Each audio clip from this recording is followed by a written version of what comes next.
Witam from BA. This is a Reshuffle Poland update from the 24th of July 2025. A quick summary of what's going down in Poland. Let's kick off with internal affairs. On Wednesday the 23rd, Donald Tusk, the Prime Minister, announced a government reshuffle to strengthen his team and improve its performance after his party lost the presidential election. Some key changes include promoting Radosław Sikorski, the foreign minister, to deputy prime minister for foreign affairs and giving Andrzej Domanski, the finance minister, extra powers to oversee the entire economy. Tomasz Szymoniak moved from interior minister to coordinate special services and tackle illegal migration. Tusk's goal is to regain public trust and have the government running smoothly before the next parliamentary elections in 2027. On the immigration side, on Saturday the 19th, ultra-conservative Confederation Party groups held anti-immigration protests in over 80 Polish cities, with around 3,000 people attending the largest rally in Katowice in southern Poland and several hundred participants in other cities. Protesters called to close borders with Lithuania, Ukraine, Belarus, and Slovakia, and even allow soldiers to shoot illegal border crossers. Meanwhile, counter-protests supporting refugees took place in different cities, including Warsaw. Poland's Justice and Interior ministers warned the rallies could fuel hate and violence and urged politicians to stop exploiting immigration for political gain. Experts say racism is rising, even though most immigrants follow the law and help the economy.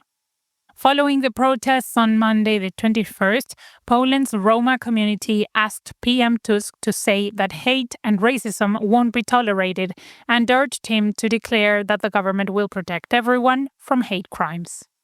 Karol Hwang, a leader of Poland's Vietnamese community, also warned against rising anti-immigrant sentiment, saying it threatens long-established migrants who are part of Polish society. Hwang called for better integration policies and said true patriotism means building respect and shared futures. Other groups, including university leaders, said hate speech could put foreign students and staff in danger.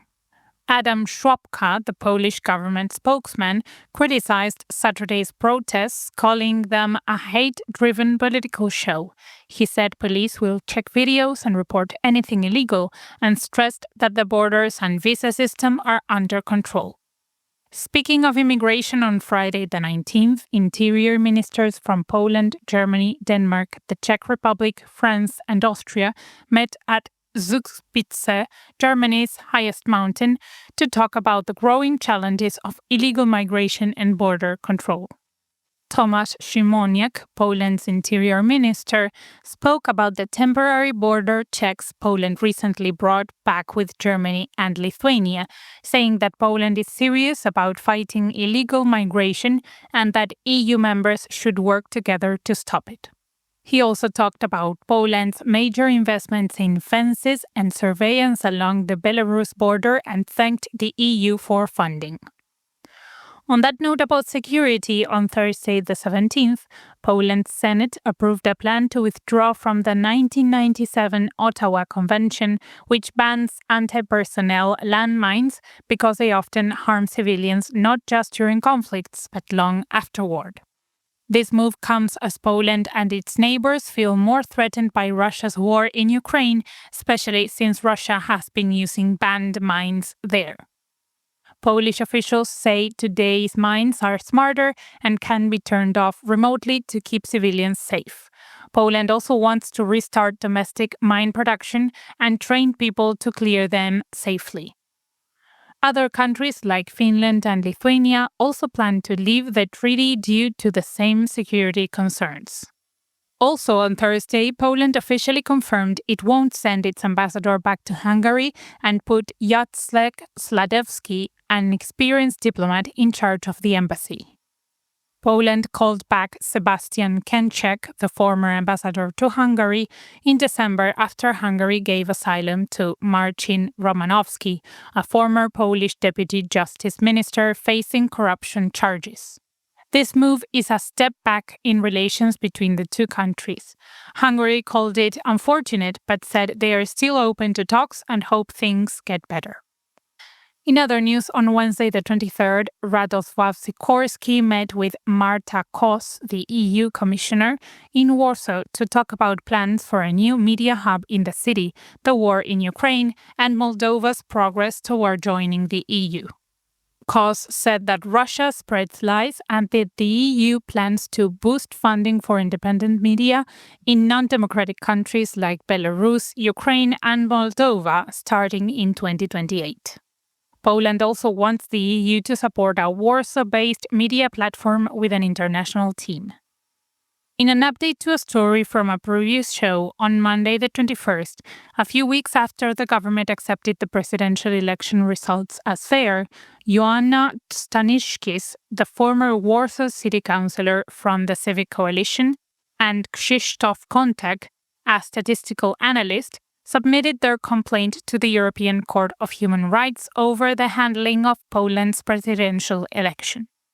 They say the government mishandled tens of thousands of complaints from citizens and want $117 million in compensation. They believe the election wasn't fully fair, pointing to biased election commissions and a suspicious tool called the Matecki app, an unauthorized system promoted by the Law and Justice Party to check voter certificates, which may have blocked some voters. Next up, new policies. On Friday the 18th, Małgorzata Kidawa-Bączka, the Marshal of the Senate of Poland, announced plans at the Polonia Camp 2025 in Warsaw to create a Senate team to help Poles abroad return and settle in the country. She also wants to start a youth council in the state, allowing younger Poles around the world to have a say in decisions such as education, employment, and cultural programs. She stressed that the government wants to maintain strong ties with the Polish diaspora of around 20 million people worldwide and encouraged them to return to Poland. The Polonia Camp 2025 brought together over 1,000 young people with Polish roots from 46 countries for workshops, talks, and panels featuring well-known figures from politics, culture, and sports. On Monday the 21st, Rafał Modrzewski, the CEO of ICEYE, the Finnish-Polish company that designs, builds and operates satellites specialized in Earth observation, confirmed that Poland is in advanced talks to buy a stake in the company, which is known for tracking Russian troop movements during the Ukraine war.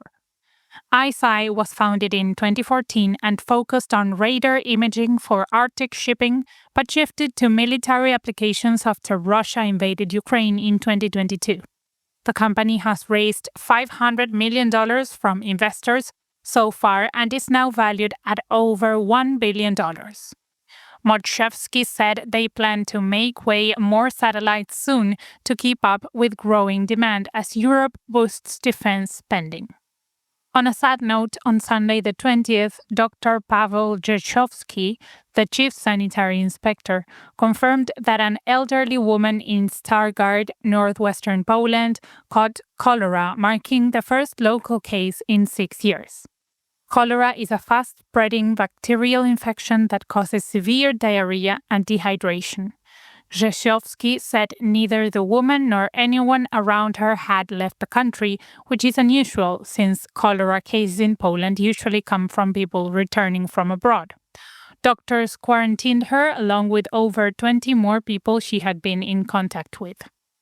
Poland last dealt with a cholera case in 2019 when an Indian sailor brought it in after docking in the port city of Świnoujście in northwestern Poland. On the following day, on Monday the 21st, Polish labor authorities launched inspections at Amazon warehouses nationwide after the sudden death of a 48-year-old employee in Sosnowiec city in southern Poland. This came after Włodzimierz Czarzasty, the deputy speaker, raised broader concerns about working conditions at Amazon facilities in Poland.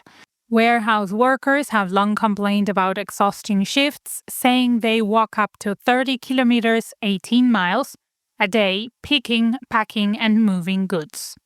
However, Amazon said it prioritizes safety and provides round-the-clock medical care. Authorities plan to investigate working hours and overall labor practices. And that's it for this week. Thank you for joining us. Remember, you can send us feedback at info@rorschach.com. Help us make our updates even better. Do zobaczenia!